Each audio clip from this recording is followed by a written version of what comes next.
ابو طلحہ انصاری رضی اللہ تعالیٰ عنہ ایک بار سرکار دو عالم صلی اللہ تعالیٰ علیہ وسلم کا انہوں نے دیدار کیا.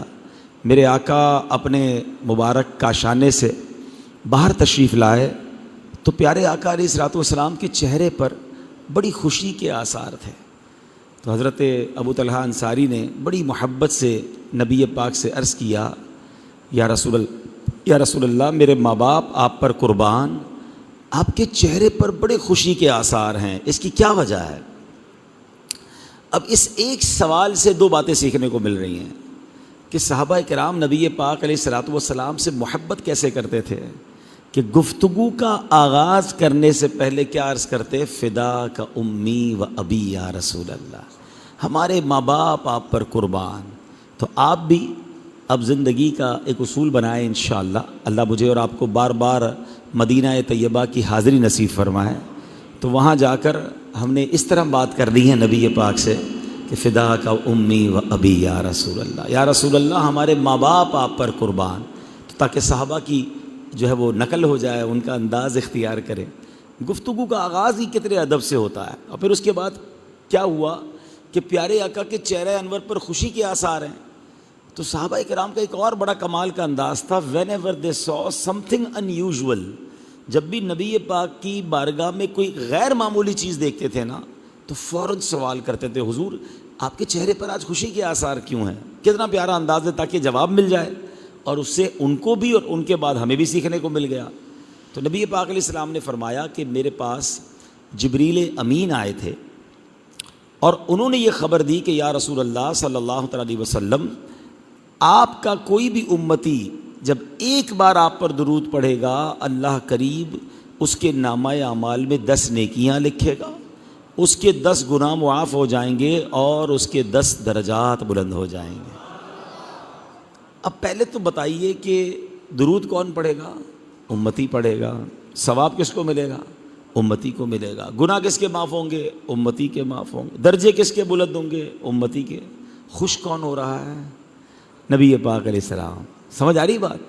کام ہمارا بن رہا ہے، راضی نبی پاک ہو رہے ہیں. کتنا پیار ہے ہم سے کہ میرے امتیوں کی بگڑی بن جائے گی، مجھ پر درود پڑھتے جائیں گے، نیکیاں بڑھتی جائیں گی، گناہ معاف ہوتے جائیں گے.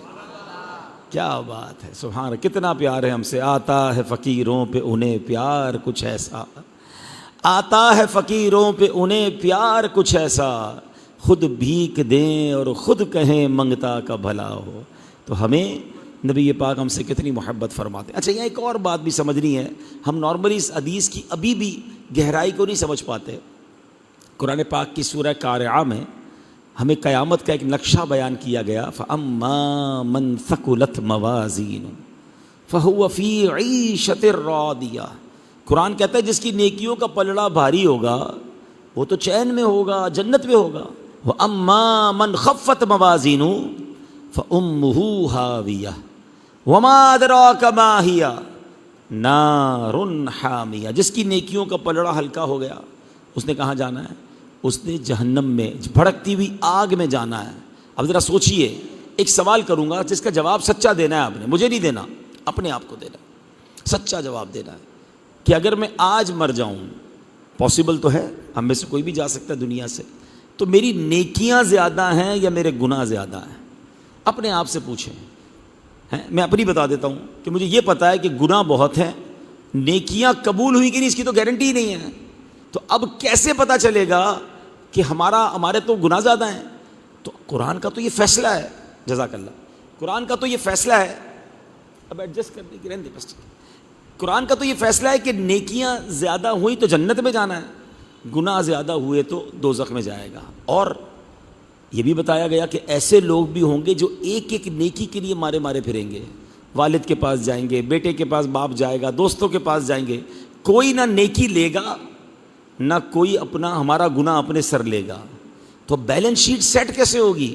قرآن نے تو فیصلہ کر دیا نیکیاں زیادہ والا ہی جنت میں جائے گا، گناہ زیادہ والا دوزخ میں جائے گا. تو اب اس سینیریو میں درود پاک کی اہمیت سمجھو کہ ہر درود پاک 10 نیکیاں بڑھا رہا ہے، 10 گناہ ڈیلیٹ کر رہا ہے. اکاؤنٹس آتا ہے یہ بیلنس شیٹ کو کس زبردست طریقے سے مینج کر رہا ہے کہ جتنے درود میں پڑھتا جاؤں گا ایک تو ہر درود پر 10 گنا بڑھ رہے ہیں، ہر درود 10 نیکیاں بڑھ رہی ہیں، اور ہر درود پر 10 گنا ڈیلیٹ ہو رہے ہیں. سبحان اللہ. پھر مجھ جیسے گناہ گار کو تو کتنی درود پڑھنے چاہیے. تو رمضان میں ایسی عادت بنا دیں اور پھر رمضان کے بعد بھی اس کو کیری کریں. اللہ مجھے بھی آپ کو بھی کثرت سے درود پاک پڑھنے کی توفیق عطا فرمائے. آئیے مل کر محبت کے ساتھ باآواز بلند درود پاک پڑھ لیں. صلو علی الحبیب صلی اللہ تعالی علی محمد صلی اللہ علیہ وسلم. آج میں نے آپ کو ایک حدیث اور اس کے تحت چند باتیں عرض کرنی ہیں. کمال حدیث ہے. ویسے تو میرے آقا کا ہر جملہ ہی، ہر لفظ ہی کمال ہے، مگر اس حدیث کا کمال یہ ہے کہ اس حدیث کو علماء کرام نے one of the most important حدیثوں میں شمار کیا. یعنی وہ کہتے ہیں نا کوزے میں دریا کو بند کر دینا. 2 لفظ ہیں، حدیث کے لفظ بھی 2 ہی ہیں، ناٹ ویری بگ لائن، 2 لفظ. سبحان اللہ. اور کیسے کمال کے 2 لفظ ہیں کہ اس پر گھنٹوں مہینوں باتیں کی جائیں پھر بھی بات پوری نہیں ہو رہی. سیدی اعلیٰ حضرت لکھتے ہیں نا، میں نثار تیرے کلام پر، میں نثار تیرے کلام پر، ملی یوں تو کس کو زبان نہیں، وہ سخن ہے جس میں سخن نہ ہو، وہ بیان ہے جس کا بیان نہیں. تو ایسا کمال کا بیان ہوتا تھا میرے آقا کا. حدیث کیا ہے؟ الدین النصیحہ. بس 2 لفظ. دین خیر خواہی کا نام ہے. اس کا اردو ترجمہ کیا ہے؟ دین خیر خواہی کا نام ہے. الدین النصیحہ. یاد بھی کر لیں. چلیں ایک حدیث آپ کو فوراً یاد ہو گئی. 40 حدیثیں یاد کرنے کی فضیلت الگ ہے، تو کم از کم جو مختصر حدیثیں ہیں وہ تو یاد کر لینا، وہ عربی زبان میں یاد ہو جائیں گی. تو ایک حدیث کیا ہے، مل کر پڑھ لیں. الدین النصیحہ، الدین النصیحہ، الدین النصیحہ. ایک اور بڑی پیاری حدیث ہے، عربی میں مختصر ہے، آپ میں سے کئیوں کو یاد بھی ہوگی. انما الاعمال بالنیات. اعمال کا دار و مدار نیتوں پر ہے. اس طرح مختصر حدیثیں ماشاءاللہ تلاش کر کے 40 حدیثیں یاد کریں. اس کی الگ فضیلتیں ہیں، اس میں رب تعالیٰ کی رحمت کے وعدے ہیں، تو اس کو بھی پڑھ لیں. اچھا، اب آتے ہیں کہ عربی میں نصیحت کہتے ہیں خالص ہونے کو، یعنی دین خالص ہونے کا نام ہے. تو صحابہ کرام نے نبی پاک سے عرض کی، حضور یہ دین خالص ہونے کا نام ہے، اس کی کیا معنی ہے، اس کی ڈیٹیل کیا ہے؟ تو نبی پاک علیہ السلام نے فرمایا، 5 چیزوں کے بارے میں فرمایا. آقا نے فرمایا للہ، یعنی اللہ کے لیے خالص ہونا، ولی کتابہ، اللہ پاک کی کتاب کے لیے خالص ہونا، ولی رسولہ، اس کے رسول کے لیے خالص ہونا. نمبر 4 والائمۃ المسلمین، مسلمانوں کے آئمہ یعنی علماء کرام، اولیاء کرام، مفتیان کرام جو امت کے پیشوا ہیں، ان کے لیے خالص ہونا. وعامتہم، اور عام مسلمانوں کے لیے خالص ہو جانے کا نام دین ہے. ہم سب دین کے پیروکار ہونے کا دعویٰ تو کرتے ہیں، مگر کیا ان 5 چیزوں میں ہم خالص ہیں؟ اسپیشلی تو میں قرآن پر بات کروں گا، مگر مختصراً ان 5 چیزوں پر بات کر لیتے ہیں. سب سے پہلے اللہ کے لیے خالص ہونا. اب اللہ کے لیے خالص ہونا کیا ہے؟ بھائی ہم سارے رب کو اپنا رب مانتے ہیں، اللہ کو اپنا خالق و مالک مانتے ہیں، ایمان رکھتے ہیں، بالکل ٹھیک ہے، مگر کیا واقعی اللہ کو دل سے رب مانتے ہیں؟ دل سے رب ماننا کیا ہے؟ اللہ کے رب ہونے پر کتنا یقین ہے؟ اگر ایسا ہے تو پھر تو اللہ کے ہر فیصلے پر یقین ہونا چاہیے، اللہ کے ہر فیصلے پر اطمینان ہونا چاہیے، اللہ کی طرف سے آنے والی ہر خوشی پر بھی لبیک اور ہر آزمائش پر بھی لبیک ہونا چاہیے. پھر رب مانا نا. بندگی کیسی ہے ہماری؟ بندگی ہوتی کیسی ہے؟ ایک غلام نے حضرت ابراہیم بن ادھم کے سامنے ایسا کام کیا کہ آپ بھی شوق ہو گئے. ہوا کیا؟ حضرت ابراہیم بن ادھم تو بہت بڑے اللہ کے ولی ہیں. ایک بار بازار میں گئے ایک غلام کو خریدنے. اچھا، اس زمانے میں غلاموں کی خرید و فروخت ہوتی تھی. غلام پرچیز کر لیا، پرچیز کر کے اس کو پوچھتے تمہارا نام کیا ہے؟ کہا حضور آج سے آپ جس نام سے پکاریں وہی میرا نام ہے.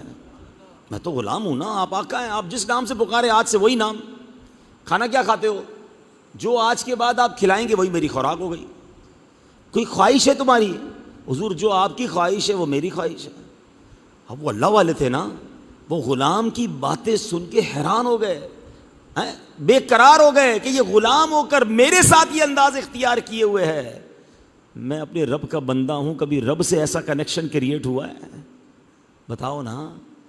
کیا بات سمجھ آ رہی کچھ؟ غلام آقا سے کہہ رہا ہے میرا کوئی نام نہیں، جو نام آپ نے دیا وہ میرا نام، جو کھلائے وہ کھانا، جو آپ کی خواہش وہ میری خواہش. اللہ کی بارگاہ میں ہمارا انداز کیا ہے؟ اے اللہ یہ چاہیے، یہ نہیں چاہیے، یہ ختم کر دے، یہ دے دے. ہماری تو ڈیمانڈیں ختم نہیں ہو رہی نا. ہم اللہ سے کیا دعائیں کرتے ہیں؟ کبھی غور کریں اس پوری دعا کو اگر ایکسٹریکٹ کریں نا تو ہم اللہ سے یہ کہہ رہے ہوتے ہیں اللہ اس حال میں رکھ جس حال میں میں راضی ہوں. یہ ختم کر دے پرابلم، بیماری دور کر دے، اور یہ والا مال دے دے. یہ والا فلیٹ نہیں بک رہا، یا اللہ جلدی بک جائے، وہ والا پلاٹ جلدی مل جائے. اپنی تو پوری لسٹ ہے نا، ہماری تو لسٹ اللہ سے چل رہی ہے. اللہ یہ چاہیے، نہیں چاہیے، یہ واپس ہو جائے، یہ مل جائے. تو اس کا مطلب کیا ہوا کہ میں جس میں راضی ہوں اے اللہ وہ دے دے. اللہ والے اللہ سے پتہ کیا کہتے ہیں؟ اے اللہ اس حال میں مت رکھ جس میں میں راضی، اس حال میں رکھ جس میں تو راضی ہے. اور اگر تو میرے دکھ میں راضی تو میں دکھ میں بھی راضی ہوں. یہ ہے بندگی، یہ ہے خالص ہونا رب کے لیے. ہم تو اللہ سے بھی کنڈیشنیں کر رہے ہوتے، یہ کام ہوگا تو پھر یہ کروں گا، میرا پہلے یہ کام کر دے، اس کے بعد یہ والی نیکی شروع کروں گا. یہ اچھا اس کو نا دنیاوی ایگزامپل سے سمجھو. آپ کے گھر میں دو بیٹے ہوں. ایک بیٹا جو ہے وہ آپ کو روز ڈیمانڈ کرتا ہو، ابو نیا موبائل چاہیے، نئی موٹر سائیکل چاہیے، ابو اب تو موٹر سائیکل پرانی ہو گئی، گاڑی چاہیے. دوست نے فلاں دوست نے گھڑی لے لی ہے، مجھے بھی وہ گھڑی چاہیے. اسکول کے سارے دوست گھومنے جا رہے ہیں، میں نے بھی جانا ہے گھومنے کے لیے. اس کی ڈیمانڈ ہی ختم نہیں ہوتی. اور دوسرا بیٹا ہے، آپ اس سے پوچھے بیٹا تجھے کیا چاہیے؟ مجھے کچھ نہیں چاہیے، جس میں آپ راضی اس میں میں راضی. ارے بھائی اتنا مانگتا ہے تو بھی تو کچھ لے لے. مجھے کچھ نہیں چاہیے، جس میں آپ راضی، جو دیں گے میں راضی. دونوں میں سے کس بیٹے پر پیار آئے گا؟ دوسرے والے پر آئے گا نا، کہ یار یہ ہر بات میں کچھ ڈیمانڈ ہی نہیں ہے، جو میں کہتا ہوں اس پہ راضی، بس آپ راضی رہیں ابو، اور مجھے کچھ نہیں چاہیے، آپ مجھ سے خوش رہیں. اچھا مجھے بتائیں، اب باپ جس بیٹے کی ڈیمانڈ ہی ڈیمانڈ ہے اس کو زیادہ دے گا یا زیادہ پیار کرے گا، یا جو بیٹا کہتا ہے کچھ نہیں چاہیے جس میں آپ راضی؟ والد زیادہ پیار کرے گا نا اس سے. یہی بات سمجھ جاؤ بلا تمثیل. اللہ کا کوئی بیٹا نہیں، لم یلد ولم یولد، اس کی کوئی اولاد نہیں، ہم بندے اس کے. مگر ایک بندہ ہے صبح و شام ڈیمانڈیں کیے جا رہا ہے، یہ بھی دے دے، یہ دے دے، یا اللہ ابھی تک نہیں بکا، یا اللہ ابھی تک نہیں ملا، یا اللہ ابھی تک نہیں گیا، یا اللہ ابھی تک نہیں آیا. کمپلین چل رہی ہیں اللہ سے. اور ایک بندہ کہہ رہا ہے یا اللہ بس تو راضی ہو جا، تو جس حال میں رکھے میں اس میں راضی، میری کوئی تمنا نہیں، میں بندہ، میں غلام، میری اوقات کیا. بتاؤ نا پھر رب کس کو زیادہ نوازے گا؟ ایک بار یہ کر کے دیکھو. میں صحیح بتا رہا ہوں، اٹس ناٹ دیٹ ایزی. یہ بڑی اونچے درجے کی بات ہے کہ اللہ سے وہ حال مانگو جس میں رب راضی. تو کیا رب برے حال میں رکھے گا؟ حضرت ابراہیم علیہ السلام کے ساتھ کیا ہوا تھا؟ حضرت ابراہیم کا واقعہ نا ایکچولی اس پورے واقعے کا یہ سمجھ لے پریکٹیکل ہے. جب آپ کو آگ میں ڈالا جا رہا تھا نا تو فرشتے آئے تھے، ہوا کا فرشتہ آیا، حضرت آرڈر کریں ابھی آگ بجھا دیتا ہوں، ہوا چلاؤں گا آگ بجھ جائے گی. آرڈر کرے بارش کا فرشتہ آیا، ابھی بارش برسا کے آگ بجھا دیتا ہوں. آپ نے کہا مجھے تمہاری کوئی مدد کی ضرورت نہیں ہے، میرا رب کارساز ہے میرا. اب بالکل ایگزیکٹلی آگ میں ڈالنے کا وقت آ گیا. تو جب آگ میں ڈالنے کا وقت آیا نا تو جبریل امین آئے، کہتے ہیں اب تو اللہ سے کہہ دیں، ہم سے تو نہیں کہہ رہے آپ، ہم کسی فرشتے سے آپ ہیلپ نہیں مانگ رہے، آپ کہہ رہے ہیں اللہ کارساز ہے، اللہ سے تو کہیں نا، اتنی بڑی آگ ہے. کیا جواب تھا حضرت ابراہیم کا؟ اللہ دیکھ رہا ہے نا، اگر اس نے بچانا ہوگا تو بچا لے گا، اور اس کی رضا یہ ہے کہ میں جل جاؤں تو میں جلنے کے لیے تیار ہوں. کیا ہوا رزلٹ میں؟ کیا ہوا؟ اللہ نے جلنے دیا. اللہ نے ڈائریکٹ آگ کو حکم فرمایا یا نار کونی برداً وسلاما علی ابراہیم، اے آگ ابراہیم علیہ السلام پر ٹھنڈی ہو جا، سلامتی والی ہو جا. جن رسیوں سے حضرت ابراہیم کو باندھا گیا تھا نا وہ رسیاں جل گئیں، آپ کا بال بھی بیکا نہیں ہوا. اللہ سے کیا کہا تھا؟ جس حال میں تو رکھے. اللہ ایسا خالص ہونا نصیب فرمائے. ہاں 5 چیزیں ہیں نا کہ دین خالص ہونے کا نام ہے. نمبر 1 اللہ سے خالص. اللہ سے ہی بدزن گھوم رہے ہیں لوگ، نہیں یار ہمارا تو مسئلہ ہی نہیں حل ہوتا، ہماری تو دعا ہی قبول. اللہ سے ہی ناراض چل رہے ہیں. یار رب سے بدزن ہو جاؤ گے، رب سے ہی تمہارا رابطہ صحیح نہیں ہوگا تو آگے کیا ہوگا؟ اللہ سے حسن ظن رکھے. اللہ خود فرماتا ہے حدیث قدسی میں اپنے بندوں کے ساتھ ویسا ہوں جیسا مجھ سے گمان رکھتے ہیں. جو اچھا گمان رکھتے ہیں نا، اللہ کریم میرا سب بھلا ہو جائے گا، وہ کریم مجھے معاف کر دے گا، وہ کریم میری مشکل آسان وہ بالکل کر دے گا. اب اس کے بھی پیچھے ایک جملہ سن لو. کچھ عرصہ پہلے ہی، سچی بات ہے میں نے بھی پہلی بار لرن کیا یہ جملہ، کچھ عرصہ پہلے ہی سیکھنے کو ملا. کچھ لوگ کیا کہتے ہیں ہمارے یہاں، یار کمیٹی ڈال لو، پیسے جمع کر لو، برے وقت میں کام آئیں گے. بزرگ نے کہا اس کا مطلب تم برے وقت کا انتظار کر رہے ہو، تمہارا برا وقت ضرور آئے گا. اللہ سے امید کیا رکھی ہے کہ برا وقت آئے گا اس میں یہ پیسے کام آئیں گے. یہ کہنا ہی چھوڑ دو، بلکہ یہ کہو اگر پیسے جمع بھی کرنے ہیں نا تو اس نیت سے جمع کرو کہ انشاءاللہ اچھے وقتوں میں کام آئیں گے. ان پیسوں سے مدینے جاؤں گا، حج پر جاؤں گا، غریبوں کی مدد کروں گا، مسجد بناؤں گا، اللہ دے گا تو. اچھا کیوں نہیں سوچتے؟ برا آئے گا تو بس اس کے لیے کروں گا. نہیں، اللہ سے ہمیشہ اچھا ہی گمان رکھنا ہے. پھر دیکھیں وہ رب کریم کیسے کرم کے دروازے کھولتا ہے. اب اسے ایک موضوع پر باتیں تو بہت ہو سکتی ہیں کہ اللہ سے خالص ہونا کیا ہے، مگر اب دوسری بات ہے ولی کتاب ہی، قرآن سے خالص ہونا. انشاءاللہ اس کو میں تھوڑا آخر میں لیتا ہوں. اب تیسرے نمبر پر اللہ کے نبی سے خالص ہونا. اب نبی پاک سے ہمارا رشتہ کتنا خالص ہے، اپنے آپ کو چیک کر لیں. اور حالانکہ نبی پاک سے محبت، آپ سے پیار ہونا، یہ تو ہمارے ایمان کی جان ہے.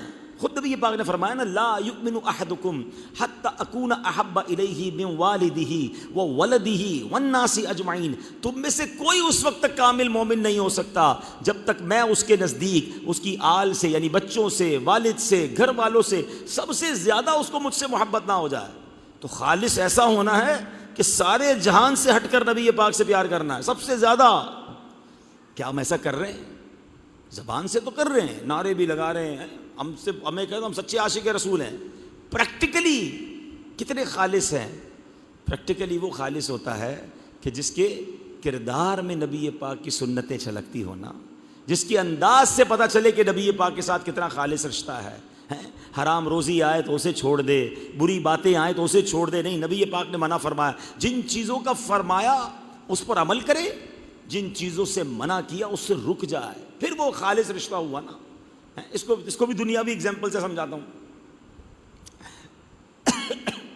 آپ کو ایک بیٹا ملے، ایک نوجوان ملے، اور وہ بات بات پہ ایک ہی بات کرے، یار میں اپنے والد سے بڑا پیار کرتا ہوں، میری والد صاحب پہ جان قربان، میرے والد صاحب میرا سب کچھ. آپ کہیں یار کمال بندہ، اتنا بڑا فین اپنے ابا کا. تھوڑے دنوں بعد آپ کی اس کے والد سے ملاقات ہو جائے. والد صاحب کو کہیں یار آپ کے بیٹے سے ملاقات ہوئی تھی، ہر تھوڑی دیر میں آپ ہی کی بات کرتا ہے، جب ملتا کہتا ہے ابو پہ جان قربان، ابو میرا سب کچھ، ابو کے لیے میں ہر چیز کرنے کے لیے تیار ہوں. اور والد صاحب کہیں ایک نمبر کا جھوٹا ہے، میری تو ایک بھی بات نہیں مانتا، میں جو کہتا ہوں اس کا الٹا ہی کرتا ہے. سچ بتاؤ اس بیٹے کے بارے میں کیا سوچو گے آپ؟ سمجھانے کے لیے کہہ رہا ہوں. ہمارا نعرہ کیا ہے؟ غلامی رسول میں موت بھی قبول ہے. ہر جگہ نعرے لگا رہے ہیں، مگر نبی پاک فرما رہے جھوٹ نہیں بولنا ہے. آقا فرما رہے من غش فلیس منا، دھوکہ دینے والا ہم میں سے نہیں. آقا فرما رہے جعلت قرۃ عینی فی الصلاۃ، نماز میں میری آنکھوں کی ٹھنڈک ہے. جو کہہ رہا ہے میری جان قربان ہے، اس کی نماز قربان ہو رہی ہے. نماز تو پڑھ نہیں رہا، یہ کون سی جان قربان ہے؟ ابھی رمضان جانے دیں. کیسا مسجدیں خالی ہوتی ہے کہ دل بیٹھ جاتا ہے. کیا اس بار بھی ایسا کر رہے ہیں؟ بتاؤ نا، اس بار تو ایسا نہ ہونے دو کہ مسجدیں کیوں ویران ہو جاتی ہیں، کیوں لوگ چلے جاتے ہیں. یار ہم کیا صرف رمضان میں ہی مسلمان ہیں؟ کیا رمضان میں ہی نمازیں پڑھ رہی ہیں؟ رمضان کے بعد بھی ہم ایمان والے ہی تو ہیں. لیکن پیارے آقا کی آنکھوں کی ٹھنڈک نماز ہم سے کیسے قضا ہوتی ہے؟ یہ کیسا خالص ہونا ہوا نبی پاک سے. ہمارے گھروں میں الارم بجتے ہیں، آفس جانے کے لیے، اسکول جانے کے لیے، فجر کا الارم نہیں لگایا جاتا. کیسا گھر ہے یار کہ صبح ہوئی اور سارے گھر والے سوتے رہے، کسی نے بھی فجر نہیں پڑھی، سب کی فجر قضا ہو گئی. اچھا کمال کی بات یہ، وہی گھر والے رمضان میں روزانہ 5 نمازیں پڑھ رہے ہیں. یار مجھے ایک بات بتائیں، یہ آپ جتنے مجھے لائیو سن رہے ہیں، یہاں بیٹھے ہیں، آپ روز 5 نمازیں پڑھ رہے ہیں، کوئی پرابلم ہو رہی ہے کیا؟ کوئی کام خراب ہو رہا ہے؟ کوئی صحت خراب ہو رہی ہے؟ ہر چیز اچھی ہو رہی ہے. تو یہ اتنی اچھی عادت رمضان کے بعد کیوں چھوڑ دیتے ہیں؟ اس بار یہ ثابت کرو کہ واقعی نبی پاک سے محبت ہے نا، تو میرے آقا کی ٹھنڈک، آنکھوں کی ٹھنڈک نماز اب مجھ سے دور نہیں ہوگی انشاءاللہ. آقا کی سنتوں کو اپنانا ہے، اپنی زندگی میں نبی پاک کے فرامین کو شامل کریں، پھر یہ نبی پاک سے خالص ہونا ہوا نا. اب چوتھے نمبر پر کیا بات فرمائی نبی پاک نے؟ اللہ والوں کے ساتھ خالص ہونا. اولیاء کرام، بزرگان دین، علماء کرام، مفتیان اعظام، ہمارے جو پیشوا ہیں، ان کے ساتھ خالص ہونا کیا ہے؟ ان کا ادب کریں، ان سے دین سیکھیں، ان کے بارے میں بری باتیں نہ کریں. اور سبحان اللہ کتنا پیارا میرا اور آپ کا دین ہے کہ عام مسلمانوں کے ساتھ خالص ہونا. کیا پیاری بات ہے یار. ہم ایک دوسرے کے ساتھ بھی خالص نہیں ہیں، مسکرا رہے ہیں، مل رہے ہیں، اگلے کو لگتا ہے میرا پکا دوست ہے، پیچھے دل میں پتہ نہیں کیا کیا رکھ کے بیٹھا ہوا ہے، وہ پلاننگ ہی چل رہی ہے الٹی سیدھی. آج کون سی گاڑی میں آیا تھا، یہ گاڑی لی کدھر سے یار؟ ابھی تھوڑی دیر پہلے تو یہ گاڑی تھی نہیں اس کے پاس. لگتا ہے کوئی بڑا ہاتھ مارا ہے. یار آپ کو کسی نے ایف بی آر انسپیکٹر بنایا ہے کہ گاڑی کدھر سے لی, موٹر سائیکل کدھر سے لی, گھر کیسے لے لیا, نیا فرنیچر کدھر سے آیا؟ آپ ہوتے کون ہیں یہ چیک کرنے والے کسی کے لیے؟ خالص بنے نا, اللہ دے رہا ہے, آپ کسی کی خوشی میں خوش رہنا سیکھیں. زندگی میں ایک اصول بنا لیں, آپ مسلمانوں کی خوشی میں آپ بھی خوش ہوا کریں. کوئی پتہ چلے اس کو ترقی ملی, اس کو دولت ملی, عزت ملی, سبحان اللہ, اللہ اور دے اس کو, میرا تھوڑی لے کے دے رہا ہے اللہ, اللہ کے پاس بہت ہے, اللہ اس کو بھی دے گا, آپ کو بھی دے گا. اچھا بگاڑ اس کا کچھ نہیں سک رہے, بیڑا غرق اپنے ہی کر رہے ہیں, صحت اپنی خراب کر رہے ہیں, حسد کر کر کے بلڈ پریشر کے مریض ہو گئے, شوگر کے مریض ہو گئے, نیند تھوڑی ہو گئی. لوگ ملتے کہتے نیند ہی نہیں آتی, ساری رات سوچتا رہتا ہوں. بھائی تم نے دماغ میں کسی کا حسد پالا ہوا ہے, وہ ترقی کر رہا ہے, تمہارا دماغ ہی چل رہا ہے. سکون سے سو جا بھائی, اللہ اسے دے رہا ہے, تم تو نہیں دے رہے نا. اللہ نے دینا ہے تو دیتا ہی رہے گا, اس کا کچھ نہیں بگڑتا جس سے دنیا حسد کرے. پورا شہر کراچی کسی کو گرانے کی کوشش کرے, اللہ نے اس کا عروج لکھا ہے, اس کو کوئی نیچے نہیں گرا سکتا. وَتُعِزُّ مَن تَشَاءُ وَتُذِلُّ مَن تَشَاءُ بِيَدِكَ الْخَيْرُ. بندوں کے ساتھ تو خالص ہو جائیں یار. دل میں دشمنیاں رکھی ہوئی ہیں, پلاننگز رکھی ہوئی ہیں, عجیب عجیب پلانز بناتے رہتے ہیں لوگوں کے بارے میں. پازیٹیو رہیں, یقین کریں موج, زندگی میں مزہ آ جائے گا آپ کو. آپ جب سب کے لیے پازیٹیو ہو جائیں گے نا, آپ کو سکون کی نیند آئے گی. ہاں میں آپ کو امیر اہل سنت کا ایک انداز بتاتا ہوں, کیا عظیم ہستی ہیں یار. میں تو یہ دیکھ رہا ہوں, اللہ کرے آپ اس کو نوٹ کریں, ہر گزرتے دن کے ساتھ آپ کی بزرگی میں, آپ کے تقوی میں اور آپ کی خوف خدا میں کیسا اضافہ ہو رہا ہے. ابھی پچھلے دنوں آپ نے ایک بات فرمائی کہ میں جب گاڑی میں کہیں جا رہا ہوتا ہوں نا, اور میرے آس پاس سے موٹر سائیکل والے, گاڑی والے نکلتے ہیں نا, تو میں سب کے لیے دعا کرتا رہتا ہوں, یا اللہ سب خیر سے گھر پہنچ جائیں, اللہ اس کی مغفرت فرما دے, اے اللہ اس کی مشکل آسان فرما دے. فرماتے فیضان مدینہ سے اپنے جہاں اسٹیج پر آتا ہوں تو کیمرہ مین اور خادم وغیرہ نظر آتے ہیں, میں سب کے لیے دعائیں کرتا ہوا آتا ہوں, یا اللہ اس کو بھی بخش دے, اے اللہ اس کے مسئلے حل کر دے, اس کی مشکل آسان کر دے. کیا ہے یہ, کیسے بندوں کے لیے خالص ہے؟ نہ جان, نہ اس نے کہا بھی نہیں میرے لیے دعا کرو, مگر اس کے لیے بھی دعا. سب کا بھلا, سب کی خیر, سب کے بھلے میں اپنی خیر. ہم کیوں نہیں کر سکتے ایسا؟ ہماری تو دوربین ہی الگ والی لگی ہوئی ہے, لینس ہی الگ لگا ہوا ہے کہ کچھ نیا ہو گیا اس کے ساتھ تو پہلے چیک کرو آیا کدھر سے, ہوا کیا تھا اس کے گھر پہ, وہ گاڑی کیوں آئی تھی, فلاں معاملہ کیوں ہوا تھا, کیوں. اللہ کرے یہ بات سمجھ آ جائے کہ دین خالص ہونے کا نام ہے. ہمارے دل اپنے بھائیوں کے لیے خالص ہوں. ہمیں نہیں پتا. اور ایک اور اہم بات بتا دوں آپ کو, اللہ کریم نے اپنے اولیاء کو بندوں میں چھپا کے رکھا ہے. ہمیں کیا پتا آج یہ الفاروق مسجد میں کوئی اللہ کے ایک نہیں ایک سے زیادہ ولی بیٹھے ہوں, ہمارے ساتھ احتکاب میں بیٹھے ہوں. ہمیں تو نہیں پتا نا, ولی اللہ کے ماتھے پہ نمبر پلیٹ تھوڑی لگی ہوئی ہے کہ اللہ کا ولی ہے. کوئی بھی اللہ کا ولی ہو سکتا ہے, اللہ نے اس کو اپنا ولی بنا لیا. بلکہ یہاں تک علماء فرماتے ولی کو بھی نہیں پتا ہوتا کہ وہ اللہ کا ولی. بعض ویسے بھی اولیاء ہوتے ہیں, وہ بھی کیٹیگری ایک اولیاء کی, اس کو خود بھی نہیں پتا ہوتا کہ اللہ نے اس کو کیا مرتبہ عطا فرمایا. تو پھر اس کا حل کیا نکلا کہ ہمیں ہر بندے کے ساتھ محبت سے, پیار سے پیش آنا ہے. کسی کو بے عزت نہیں کرنا, کسی کا دل نہیں دکھانا. کیوں کہ اگر کسی مسلمان کا دل دکھایا وہ بات ہی اتنی خطرناک ہے. اللہ کے حبیب علیہ السلام فرماتے من آذا مسلمن, جس نے کسی مسلمان کو تکلیف دی. اس میں کیٹیگری نہیں فرمائی کہ اپنی لیول کے بندے کو, اپنے خاندان کے بندے کو, اپنے محلے والے کو, نہیں. من آذا مسلمن, کسی بھی مسلمان کو تکلیف پہنچائی, چاہے وہ ٹھیلے لگانے والا کیوں نہ ہو, چاہے وہ بس والا کیوں نہ ہو, چاہے وہ مسجد کا خادم کیوں نہ ہو.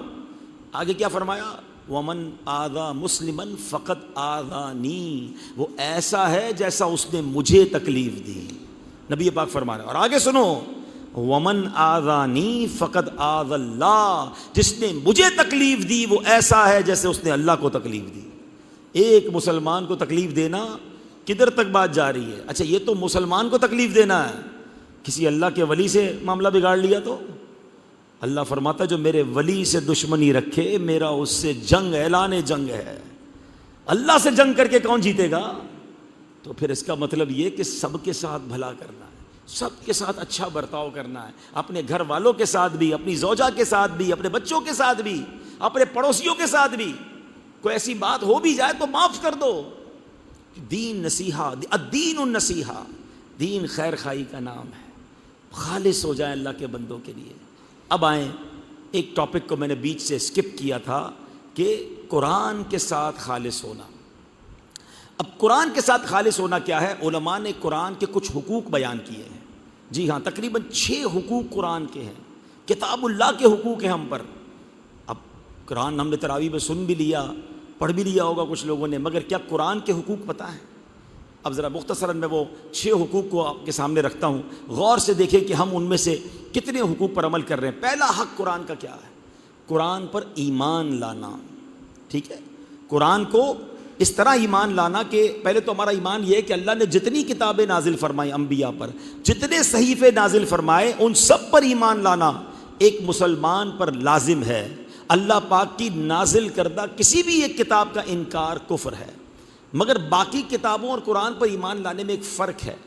تورات، زبور یا اور صحیفے جو اللہ نے انبیاء پر نازل فرمائے، اس میں ہمارا اجمالی ایمان ہے، مگر قرآن پر ہمارا تفصیلی ایمان ہے۔ What is the meaning of اجمالی ایمان؟ ہمارا ایمان یہ ہے کہ جتنی کتابیں اللہ پاک نے انبیاء پر نازل فرمائیں، صحیفے نازل فرمائے، وہ سب حق، وہ سب سچ ہے، ان سب پر ہمارا ایمان ہے۔ ہاں مگر اس میں بعد میں کچھ لوگوں نے تبدیلیاں کی، مینوپولیٹ کیا، وہ باطل ہے، اس پر ہمارا کوئی ایمان نہیں، ٹھیک ہے؟ یہ فرق ہے دیگر آسمانی کتابوں میں۔ مگر قرآن پر تفصیلی ایمان کا مطلب یہ ہے الحمد کی الف سے لے کر والناس کی سین تک قرآن کریم کا ایک ایک جملہ، ایک ایک لفظ، ایک ایک حرف حق ہے، سچ ہے، اللہ کی طرف سے نازل کردہ ہے، اس میں ایک حرف کی بھی کمی بیشی نہیں ہے۔ جو شخص قرآن کے ایک لفظ کا بھی انکار کرے وہ کافر ہے، دائرہ اسلام سے خارج ہے، کیونکہ قرآن کی حفاظت کا ذمہ رب نے خود لیا ہے۔ قرآن میں تبدیلی پاسبل ہی نہیں ہے۔ یہ قرآن کا پہلا حق کیا ہو گیا؟ قرآن پر ایمان لانا۔ اچھا، ایمان لانے میں ایک اور کیٹیگری بھی ہے، ایک اور اس کی جہت بنتی ہے کہ قرآن کو کتاب ہدایت ماننا۔ ہمارے لیے گائیڈ لائن کیا ہے، ہمارے لیے وے آف یوں سمجھیے سکسیس کیا ہے، سر چشمہ ہدایت کیا ہے؟ وہ قرآن ہے۔ قرآن آیا اسی لیے نا، میں زندگی گزارنے کا طریقہ بتایا، ہماری زندگی کیسے ہم نے گزارنی ہے، اللہ کو راضی کیسے کرنا ہے۔ اب مانتے سارے میں، اگر آپ میں سے کسی سے پوچھو بتاؤ بھائی کتاب ہدایت کون سی ہے، آپ کہیں گے قرآن ہے۔ ہدایت تو قرآن سے ہی ملتی ہے، مگر کیا ہم ہدایت قرآن سے لے رہے ہیں؟ کتاب ہدایت ماننا اور ہے، کتاب ہدایت سمجھ کر عمل کرنا اور ہے۔ ہم کاروبار کرتے ہیں، کاروبار کس نے قرآن سے سیکھا ہے؟ ہم تو مارکیٹ کے لوگوں سے سیکھتے ہیں، انگریزوں کے اصول سیکھتے ہیں۔ ہم نے جناب دنیا کی تعلیم قرآن سے تو نہیں سیکھی، ہم نے علوم بھی سیکھنے کے لیے انگریزوں کی کالج، یونیورسٹی اور ان کے طریقہ کار، ان کے پروسپیکٹس، ان کے سلیبس پر عمل کیا۔ غیر مسلموں کے اداروں سے اپنی دنیا سیکھ رہے ہیں۔ قرآن کو کیا کہہ رہے ہیں؟ کتاب ہدایت ہے، یعنی صرف نام کی کتاب ہدایت رکھا، اس سے لے کچھ نہیں رہے، اور شاید اسی لیے ہم مسلمان پیچھے ہیں۔ اب اچھا، آج کل ان لوگوں سے بات کرو جو پوری دنیا میں ٹریول کرتے ہیں، تو پتہ کیا کہتے ہیں؟ بھائی دیکھو یار، وہ مسلمان نہیں ہیں لیکن کتنی ترقی کر گئے ہیں جناب، اکانومی دیکھو کہاں چلی گئی، ان کے ملک میں قانون دیکھو کیسے ہیں، صفائی کیسی ہے، حقوق کیسے ہیں، ہم پیچھے رہ گئے، ہم تو مسلمان ہیں۔ اب اس کو میں لاجیکلی سمجھا دیتا ہوں، آج مسئلہ حل ہو جائے گا۔ ایک بندہ ہو، اس کے بعد زبردست مرسڈیز ہو، ٹھیک ہے، اور وہ 40 کی سپیڈ سے ہائی وے پہ جا رہا ہے، اس کے برابر میں موٹر سائیکل CD70 والا 80 کی سپیڈ سے اس سے آگے نکل جائے، تو بے وقوفی کوئی کہے گا کہ یار یہ گاڑی تو بالکل بیکار ہے یار، موٹر سائیکل والے ترقی کر گیا۔ لوگ کیا کہیں گے؟ اس کے بعد گاڑی ہے، پاگل چلا ہی نہیں رہا ہے، 200 کی سپیڈ پہ جا سکتا ہے، 40 پہ جا رہا ہے، گاڑی تو اللہ نے دی ہے، چلا ہی نہیں رہا، 40 کی سپیڈ پہ جا رہا ہے۔ تو موٹر سائیکل والا زیادہ پاورفل نہیں ہے، وہ گاڑی چلانے والے کا قصور ہے نا۔ بالکل ایسا ہی مسئلہ ہے، قرآن ہمارے پاس ہے، عمل ہم نہیں کر رہے، دوسری قومیں آگے بڑھ رہی ہیں، ہم کہہ رہے ہیں وہ ترقی کر گئے۔ آپ قرآن پر عمل کر کے دیکھو، ساری دنیا آپ کے پیچھے ہو جانی ہے، اور یہ ہوا ہے۔ ایسا نہیں کہ میں کوئی مفروضوں پر بات کر رہا ہوں، ایک تو ہمارا ایمان ہے قرآن راہ ہدایت ہے، کتاب ہدایت ہے، دوسرا حضرت صحابہ کرام کے دور میں کیا ہوا؟ حضرت عمر فاروق رضی اللہ تعالیٰ کے دور میں آدھی دنیا پر مسلمانوں کی حکومت تھی۔ انگریز آج بھی کہتا ہے کہ اگر مسلمانوں کے پاس 2 عمر ہوتے تو پوری دنیا میں مسلمان ہوتے ہیں۔ عمر لاز کئی بڑی بڑی عدالتوں میں آج بھی پڑھائے جاتے ہیں۔ تو کیا ہوا؟ قرآن پر عمل کیا، آدھی دنیا پر حکومت ہو گئی۔ حضرت عمر بن عبدالعزیز رضی اللہ تعالیٰ 2.5 سال حکومت کیا آپ نے۔ 2.5 سال میں بڑا کام نہیں ہوتا ہے، مگر قرآن کو کتاب ہدایت سمجھ کر شریعت کے لاز جب نافذ کیے، آج ہم کہتے ہیں نا اکانومی میں مسلمان پیچھے رہ گئے، میں اکانومی کی بات کر رہا ہوں، معاشیت کی بات کر رہا ہوں۔ ودن 2.5 ایئرز ایسا معاشرہ قائم کیا کہ آپ کی پوری سلطنت میں لوگ زکوٰۃ لے کر نکلتے تھے، زکوٰۃ لینے والا کوئی نہیں ہوتا تھا۔ اتنا مالدار ہو گئے لوگ، اتنا اکانومیکلی مضبوط ہو گئے۔ کیا کیا تھا انہوں نے؟ چارٹرڈ اکاؤنٹنٹ نہیں بنائے تھے، میں نہیں کہتا چارٹرڈ اکاؤنٹنٹ نہ بنائے، انہوں نے پہلے قرآن تو فالو کیا نا۔ قرآن کو کتاب ہدایت ماننا ضروری ہے اور اس پر عمل کرنا ہے۔ تو ہم کم از کم اپنی لائف میں تو قرآن کو انڈرسٹینڈ کر کے اس سے ہدایت لینا کہ فیملی کے معاملہ کیسے چلانا ہے، کاروبار کیسے کرنا ہے، کون سے کام نہیں کرنے جس سے رب ناراض ہو جائے گا. لیکن نہیں، قرآن ہے ہمارے پاس جلدان کے اندر، باقی اس سے ہدایت کہاں سے لیں گے؟ پڑھیں گے تو ہوگا نا. تو پہلا حق قرآن کا کیا ہے کہ قرآن پر ایمان لانا اور اس کو کتاب ہدایت مان کر اس سے اپنی زندگی میں ہدایت لینا. سیکنڈ جو قرآن کا حق علماء نے بیان کیا، قرآن پاک کی محبت اور تعظیم. سبحان اللہ، قرآن سے سچی محبت کیجئے. اور قرآن سے محبت سنت مصطفیٰ صلی اللہ تعالیٰ علیہ وسلم ہے. ایک بار نبی پاک علیہ السلام اپنے گھر تشریف لائے. کسی نے بتایا حضور باہر ایک بندہ ہے بہت اچھی آواز میں تلاوت کر رہا ہے. نبی پاک علیہ السلام جن کے قلب اقدس پر قرآن نازل ہوا ہے، اب گھر سے باہر چلے گئے اور وہ بندہ قرآن پڑھ رہا ہے، پیارے آقا اس کو قرآن سماعت کر رہے ہیں. اور قرآن جب وہ اس پڑھنے کے بعد نبی پاک تشریف لائے، فرماتے یہ ابو حذیفہ کا غلام سالم ہے، تمام تعریفیں اس رب کے لیے ہیں جس نے میری امت میں ایسا شخص پیدا کیا ہے. اتنا اچھا قاری تھا کہ نبی پاک اللہ کا شکر ادا کر رہے ہیں. جن پر قرآن نازل ہوا وہ قرآن سنتے سنتے رک گئے.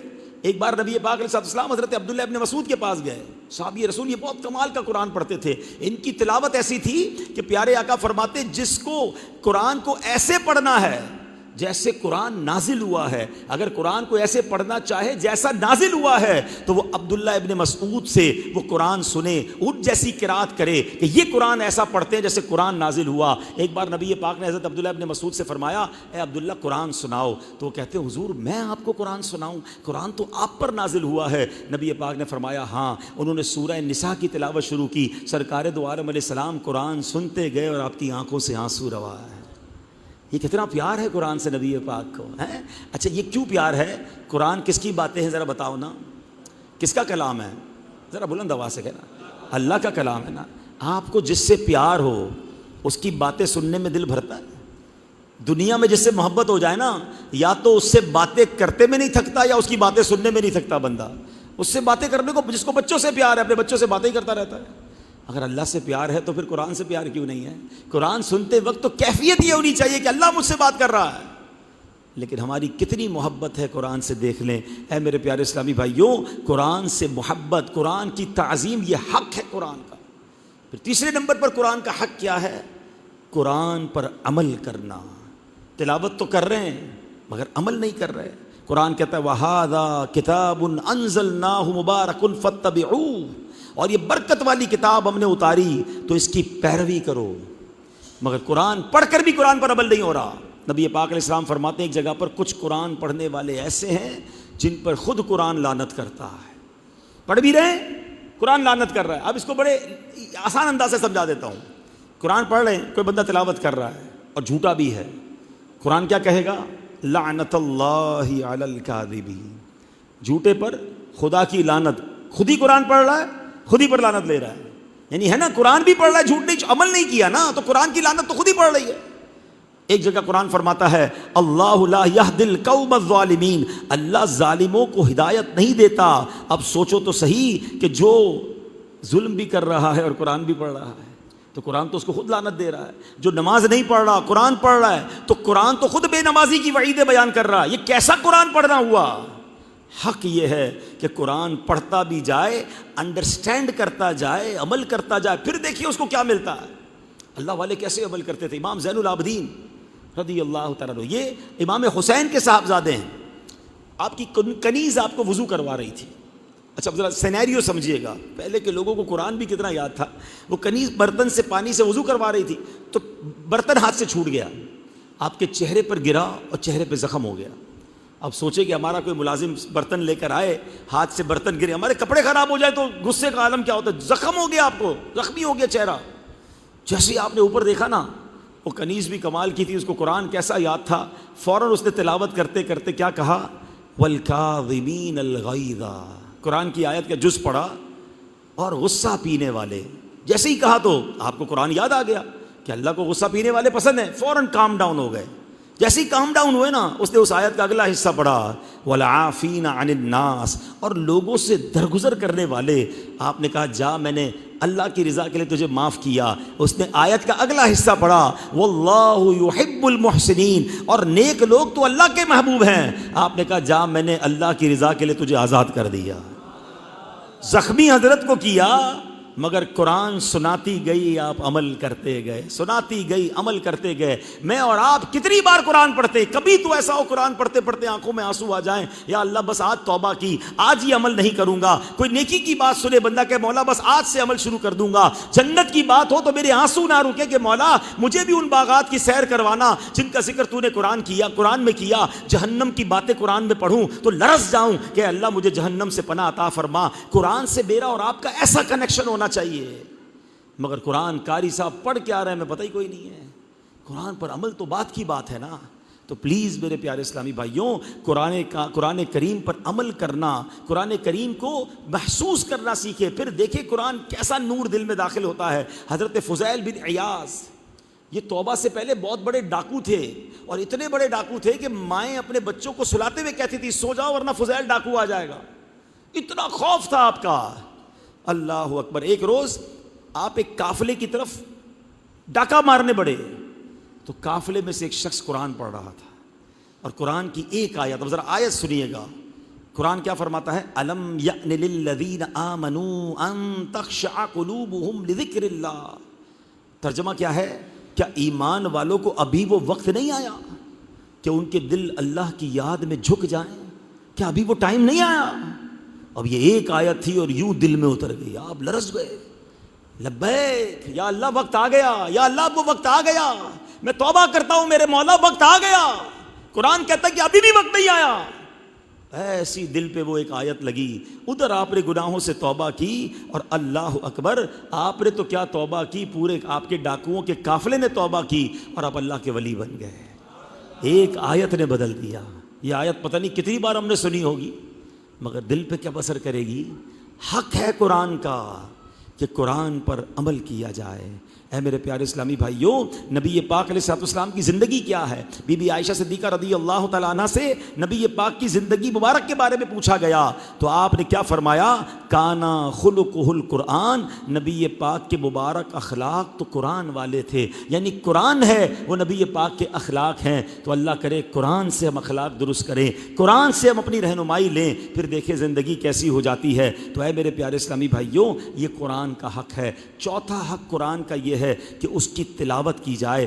آج تو رمضان میں کئی لوگوں نے تلاوت کی ہوگی, مگر اب ایسا لگتا ہے کہ اگلے سال قرآن کھلے گا. نہیں, ہم زندگی بھر قرآن پڑھنے والے بنیں, روزانہ کچھ نہ کچھ قرآن پڑھیں. قرآن کا ہر لفظ رحمت ہے. قرآن پڑھنے والے کے دل پر سکینہ طاری ہوتا ہے. قرآن کے ایک ایک حرف پر 10 نیکیاں ملتی ہیں. بلکہ اس کی فضیلت ایک اور سنیں, قرآن بے وضو پڑھیں تو 10 نیکیاں ملتی ہیں, با وضو پڑھیں تو 25 نیکیاں ملتی ہیں. لیکن اگر قرآن نماز میں کھڑے ہو کر پڑھیں تو 100 ہر لفظ پر 100 نیکیاں ملتی ہیں. بیٹھ کر نفل کے اندر قرآن پڑھیں تو 50 نیکیاں ملتی ہیں. اب بیپاری بنو نا, قرآن پڑھنا ہے 10 نیکیاں ایک حرف پر مل رہی ہیں. اللہ کرے کچھ قرآن کی صورتیں یاد کریں اور کھڑے ہو کر 2 رکعت نفل کی نیت کریں اور اسی میں قرآن پڑھ لے, ہر حرف پر 100 نیکیاں ملیں گی. امیر اہل سنت کا ایک پیارا سا انداز آپ کو بتاؤں کہ ایک بار ایک مفتی صاحب امیر اہل سنت کے پاس گئے, تو آپ نے اوابین کے اندر پوری یاسین شریف تلاوت فرمائی. تو آپ سے کسی نے پوچھا کہ آپ نے یاسین شریف اوابین میں کیوں پڑھی؟ تو آپ نے فرمایا کہ میں نے جب سے یہ پڑھا ہے کہ نماز میں جو قرآن پڑھا جاتا ہے ہر لفظ پر 100 نیکیاں ملتی ہیں, تو میں کوشش کرتا ہوں کہ جو روز یاسین پڑھنی ہے وہ نوافل کے دوران ہی پڑھ لیا کرو. ہے نا نیکیاں کمانے کا.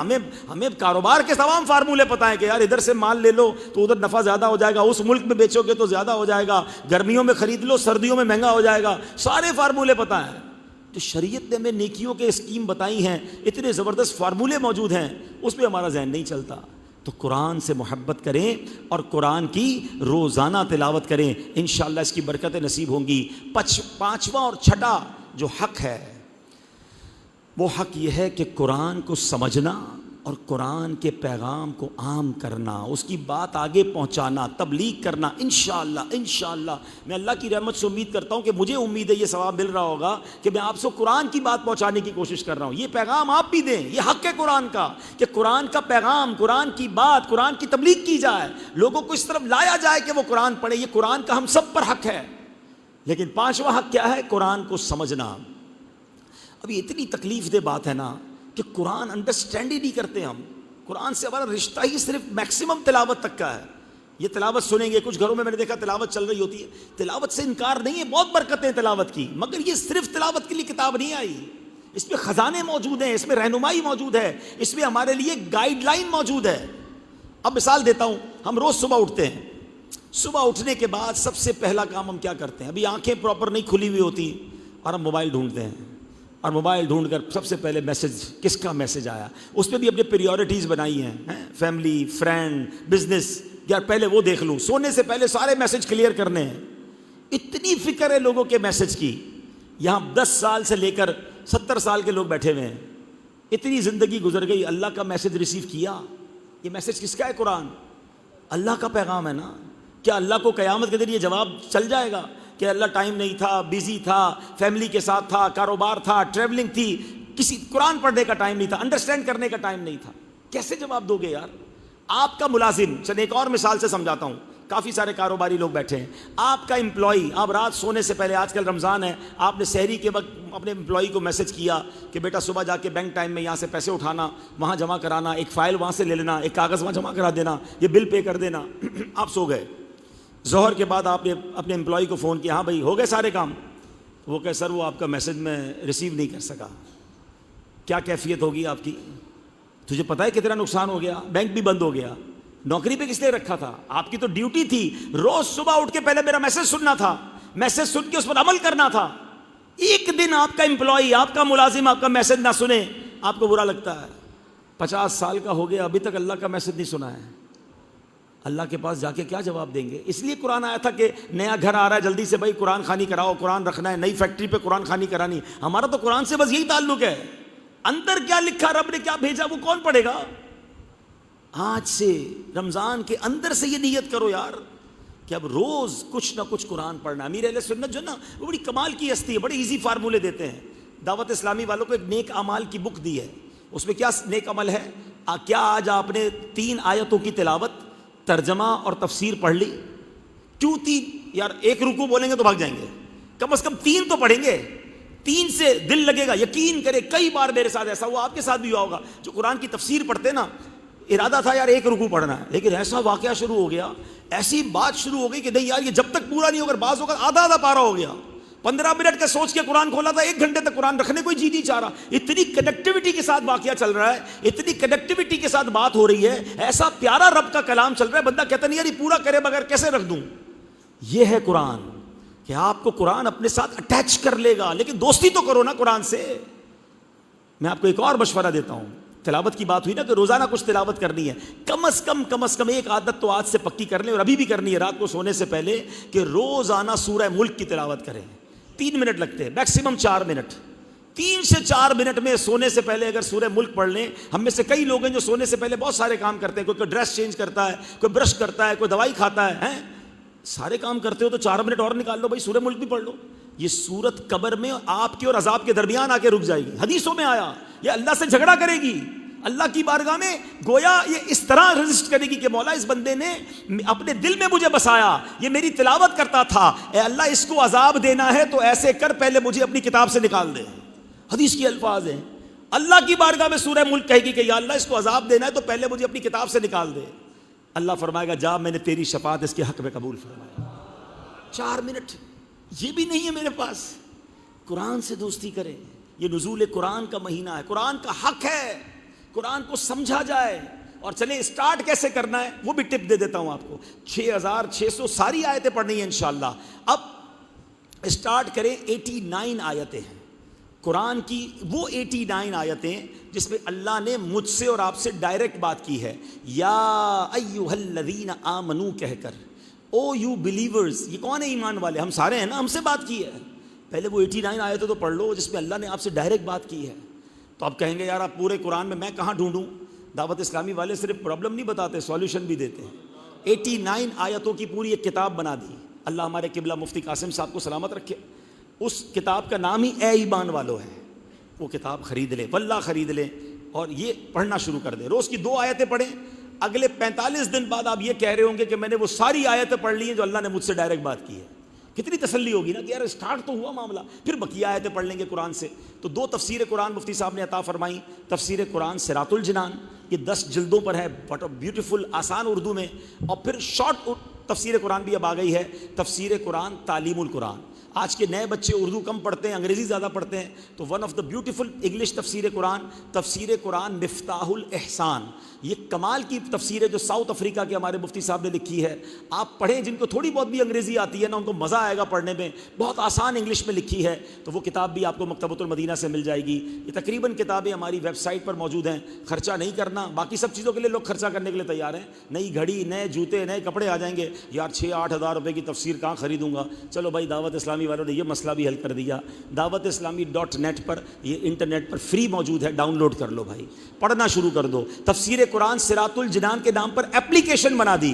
ایپلیکیشن کے ذریعے قرآن پڑھنا شروع کر دو. ہمیں کچھ لوگوں نے آ کے کہا اردو پڑھنا مشکل لگتی ہے، اس کی پوری آڈیو ریکارڈنگ کرا دی کہ چلو پڑھ نہیں سکتے تو روز سننا شروع کر دو، 10 منٹ روز کے سننا شروع کر دو. الحمدللہ صراط الجنان کی آڈیو بھی موجود ہے، تعلیم القرآن کی آڈیو بھی کمپلیٹ ہو گئی ہے. انشاءاللہ آدھی تو آ گئی ہے، باقی وہ بھی آ جائے گی. تو اتنا کچھ ہمیں دعوت اسلامی دے رہی ہے. اور جو تبلیغ قرآن کا کام دعوت اسلامی اس دنیا میں کر رہی ہے، شاید اس کی مثال نہیں ملے گی. 19,000 اسٹوڈنٹ نہیں، 19,000 سے زیادہ دعوت اسلامی کے مدرسے موجود ہیں.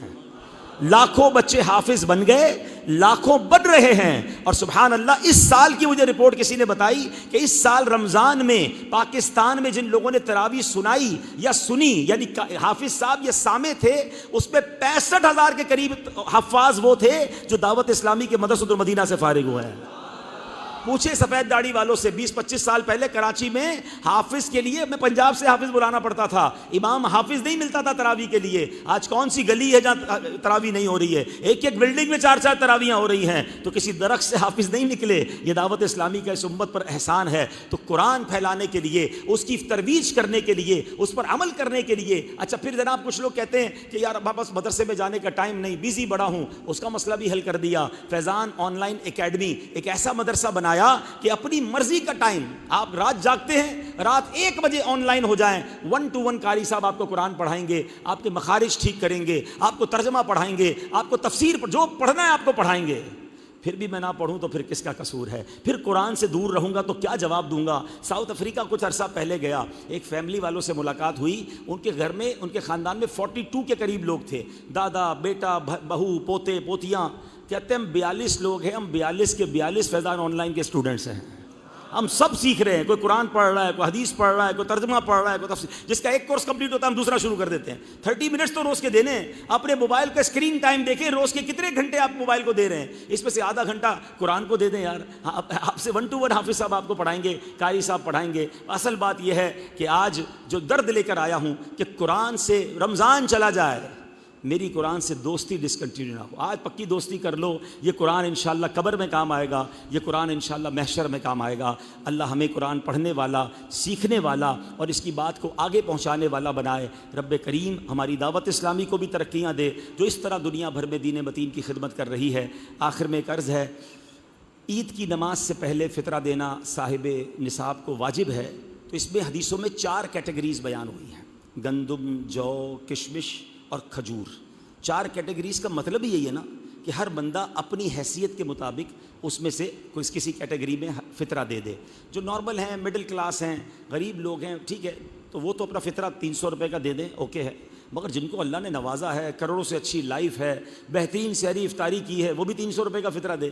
اپنے آپ سے پوچھے. کئی تو ایسے ہم میں سے جو روز اجوا کھجور سے افطار کر رہے ہیں. اللہ نے اتنی بڑی نعمت دی تو پھر فطرہ بھی اجوا کھجور والا دینا.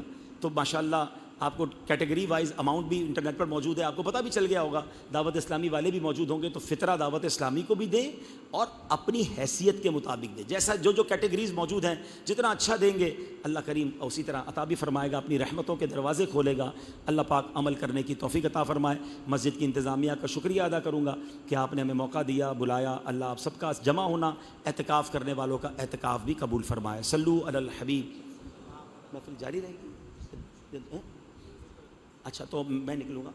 دعا کرو. الحمدللہ رب العالمین والصلاۃ والسلام علی خاتم النبیین. اللہم ربنا آتنا فی الدنیا حسنہ وفی الآخرۃ حسنۃ وقنا عذاب النار۔ میرے مولا ہم سب کا جمع ہونا اپنی بارگاہ میں قبول فرما، ہمارے صغیرہ کبیرہ گناہوں کو معاف فرما۔ اے اللہ جو آج بیان کیا اسے یاد رکھنے، عمل کرنے اور دوسروں تک پہنچانے کی توفیق عطا فرما۔ نور قرآن سے ہمارے دلوں کو منور فرما دے۔ اے اللہ ہمیں اپنی ذات کے ساتھ بھی خالص کر دے، اپنی کتاب کے ساتھ بھی خالص کر دے، تیرے رسول پر بھی ہمیں خالص اے اللہ ان کی اتباع کرنے والا بنا دے، تیرے بندوں کے لیے بھی ہمیں خالص بنا دے۔ اے اللہ ہمیں ہمارے دلوں کی کدورتوں کو دور فرما دے، اپنی پسند کے بندوں میں شامل فرما، بیماروں کو شفا عطا فرما، قرض داروں کے قرضے اتر جائیں، بے اولادوں کو نیک اور صالح اولاد عطا فرما، روٹھوں کو منا دے، بچھڑوں کو ملا دے۔ اے پروردگار ہمیں ماہ رمضان کے بعد بھی 5 وقت کا نمازی بنائی رکھنا۔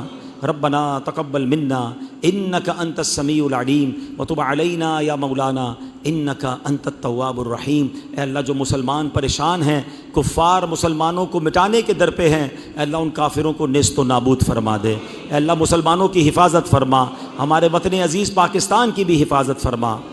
ببرکۃ ان اللہ وملائکتہ یصلون علی النبی یا ایہا الذین آمنوا صلوا علیہ وسلموا تسلیما۔ صلی اللہ علی النبی الامی وآلہ صلی اللہ علیہ وسلم صلاۃ و سلاما علیک یا سیدی یا رسول اللہ۔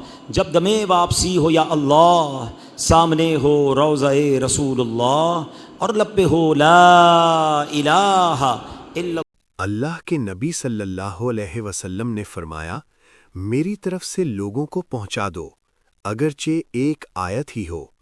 مزید روحانی بیانات سننے کے لیے چینل کو سبسکرائب ضرور کرتے جائیں۔ شکریہ۔